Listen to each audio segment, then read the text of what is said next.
Hello everyone, আসসালামু আলাইকুম। কেমন আছো তোমরা সবাই? আমি আলহামদুলিল্লাহ ভালো আছি। আজকে গিয়েছিলাম মেরিনা বে সান্ডস মলে। সিঙ্গাপুরের সবথেকে লাক্সারিয়াস মল মনে হয় এটাই, মানে আমার জানা মতে আর কি। আমি ঠিক জানি না অন্য মল আরো আছে কিনা এরকম। যাই হোক, জায়গাটা ভীষণ সুন্দর এবং প্রত্যেকটা জিনিস মানে এখানে শপিং মলের থেকে বেশি হচ্ছে টুরিস্ট প্লেস আমার যেটা মনে হয়েছে। এখান থেকে তো আসলে সত্য বলতে আমরা কিছুই কিনতে পারবো না, কারণ এখান থেকে কোনো একটা জিনিস কিনতে গেলে আমার একটা কিডনি বিক্রি করলেও মনে হয় হবে না। তাই আমরা কেনাকাটা করতে নয়, ঘুরতে এসেছি এখানে।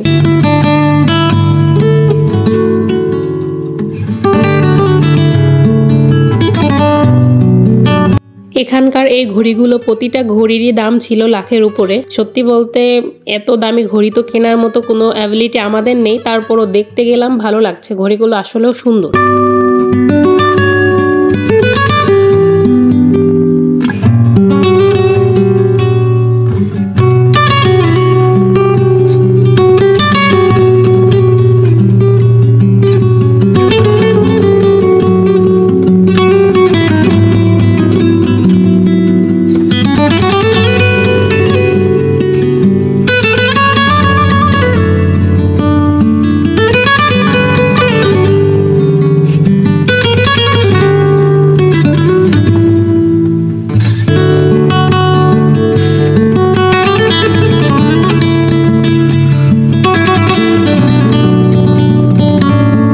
এই শপিং মলের ঠিক মাঝখানে একটা সুন্দর পুল করা আছে এবং এটা এই যে উপরে একটা গোল মতো দেখা যাচ্ছে না, ওটা থেকে আসলে পানি পড়ে। তবে আমরা ওয়েট করিনি, আমরা অন্য একটা জায়গায় যাবো দেখে এখানে দাঁড়াইনি। এখান থেকে পানি পড়ে, আবার হচ্ছে নিচে আপনারা বোর্ডে ঘুরতে পারবেন, এখানে টিকিট কেটে উঠতে হয়। যাই হোক, পানির মধ্যে নামার প্রশ্নই ওঠে না। আমি এত সুন্দর জায়গা দেখে আসলে নিচে চলে গিয়েছিলাম দেখার জন্য, আর আমার হাজব্যান্ড উপর থেকে ভিডিও করতেছিল, আমি বুঝতে পারিনি। যখন আমি উপরের দিকে তাকিয়ে বললাম কি ব্যাপার, ভিডিও করছো, তাড়াতাড়ি অফ করে দিছে। সো এই ভিডিওটা এই জন্য দিয়ে দিলাম যে থাক।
এখানকার প্রত্যেকটা জিনিসই ভীষণ সুন্দর এবং ইউনিক। তবে আসলে ইউনিক জিনিসগুলো আমরা ব্যবহার করতে ইউজ টু নই। যদিও মানে এখানে অনেক দাম, তারপরও যদি কিছু কিনতে চাই, আমাদের পরার মতো কোনো পোশাক এখানে সত্যিই ছিল না। বা হ্যাঁ, তবে আমি একটা জিনিস খুব খেয়াল করেছি এবং আমার খুবই পছন্দ হয়েছে, সেটা হচ্ছে ব্যাগ। বিভিন্ন ব্যাগের কালেকশন ছিল অনেক সুন্দর সুন্দর। তবে এই ব্যাগগুলো প্রচুর এক্সপেন্সিভ, যেগুলো আসলে আমার কেনা সম্ভব না। তাই আমি বলিও নি যে আমার এটা পছন্দ হয়েছে, কিন্তু সুন্দর সুন্দর ব্যাগের অসংখ্য কালেকশন ছিল এখানে।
এখানে বাচ্চাদের খেলনা থেকে শুরু করে প্রতিটা জিনিসেরই কালেকশন ছিল, আলাদা আলাদা সব ছিল, প্রত্যেকটা জিনিসের সবকিছুই পাওয়া যায়, মানে ছেলে মেয়ে বাচ্চা বয়স্ক সবারই জিনিস এখানে পাওয়া যায়। এবং আমি এখানে আরেকটা জিনিস দেখেছি, এখানে ডায়মন্ডস গুলো একদম কাছ থেকে দেখা যায় এবং ডায়মন্ডস এর কালেকশন গুলো খুবই সুন্দর ছিল, খুবই সুন্দর। হ্যাঁ, আমরা হয়তো ডায়মন্ডস পড়তে পছন্দ করি না, কিন্তু যারা পছন্দ করে তাদের একদম চোখ আটকে যাওয়ার মতো অবস্থা। প্রত্যেকটা ডিজাইন খুবই ইউনিক এবং সুন্দর, সত্যি ভীষণ ভালো লেগেছে আমার এখানে ডায়মন্ডস গুলো। আর একটা শপ আমি খেয়াল করেছি, যেগুলো আমি আসলে ফোনে অনেক ভিডিও দেখেছি, এখানে একটা পারফিউমের শপ ছিল। আসলে ওই ভিডিওগুলো আমি ফোনে দেখতাম। এই পারফিউমের শপটাতে আপনি যে স্মেল নিয়ে যাবেন ওদের কাছে সেই স্মেল ওরা বানিয়ে দেবে। এই ভিডিওগুলো হয়তো আপনাদেরও চোখে বাজছে। এই যে শপটা মাত্র পাস করলাম, এই শপটা হচ্ছে ওইটা। সো ওরা বলছিল, আমি কথা বলছিলাম আমার হাজবেন্ড ওদের সাথে, সো ওইটা আর কি, যে আপনি যে কোনো স্মেল নিয়ে যাবেন ওই স্মেল ওরা ওখানে সাথে সাথে আপনাকে ওই স্মেলের পারফিউম বানিয়ে দেবে। আপনি যে কোনো জিনিস সাথে করে নিয়ে যেতে পারেন। একটা গোলাপ নিয়ে গেলে আপনাকে গোলাপের পারফিউম বানিয়ে দেবে,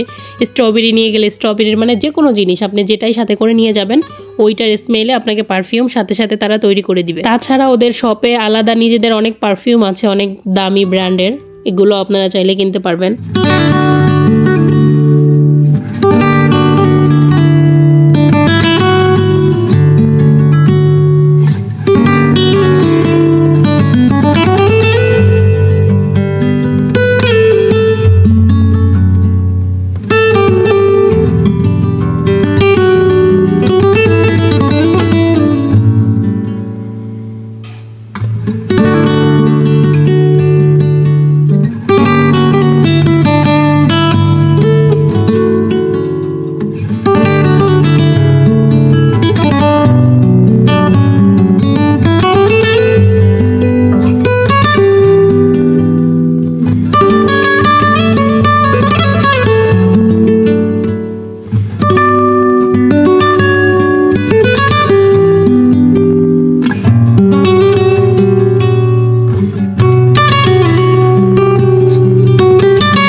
তবে আমি এখানে একটা জিনিস খেয়াল করেছি, আপনারা খেয়াল করছেন কিনা জানি না, এই শপিং মলে কিন্তু মানে ভিড় খুবই কম। ভিড় বলতে লোকজন খুবই কম। সত্য বলতে এত দামি জিনিস কেনার সবার তো সাধ্য থাকে না, এবং খুবই কম লোকের এরকম সাধ্য থাকে। আমার হাজবেন্ড বলতেছিল যে এখানে যদি একটু ডিসকাউন্ট দিত, এত ভিড় থাকে সিঙ্গাপুর যেই সবগুলোতে ডিসকাউন্ট দেয়, বা আমাদের দেশেও সেখানে কত মানুষ থাকে বলে, এরা সারাদিন এভাবে বসে থাকে, কয়টা মাল বিক্রি হয়। আবার এটাও বলছে যে হয়তো একটা মাল এত দাম, একটা মাল বিক্রি করলে হয়তো তাদের হয়ে যায়, এরকম একটা অবস্থা। কিন্তু সত্যি বলতে ভালো জিনিসের তো মূল্য অনেকটা, এটাই স্বাভাবিক। তবে এখানে ভিড় একদমই নেই, খুবই লোকজন কম, কেনাকাটা খুবই কম। কারণ সত্য বলতে এত লাক্সারিয়াস শপিং সবাই তো করতে পারো না, হাতে গোনা মাত্র কয়েকজন, এই জন্য হয়তো ভিড় কম। এই শপিং মলের মাঝখানে পুলের কাছাকাছি অনেকগুলা ক্যাফে আছে, খুবই সুন্দর ক্যাফে গুলো। আসলে মানে ওখানে হয়তো সব এক্সপেন্সিভ খাবার দাবার, তবে দেখতে ভীষণ সুন্দর। মানে এখানকার ক্যাফে গুলার ডেকোরেশন গুলো খুবই ভালো লেগেছে আমার কাছে। যাই হোক, দেখতে দেখতে ভিডিওর একদম শেষ প্রান্তে চলে এসেছি। সো ভিডিওটা কার কার কাছে ভালো লাগলো অবশ্যই জানাবেন, এবং কে কে এই শপিং মল থেকে শপিং করতে চান এবং কে কি কিনতে চান আমাকে অবশ্যই কমেন্ট করে জানাবেন। ঠিক আছে, ধন্যবাদ সবাইকে ভিডিওটা দেখার জন্য। খোদা হাফেজ, ভালো থাকবেন সবাই।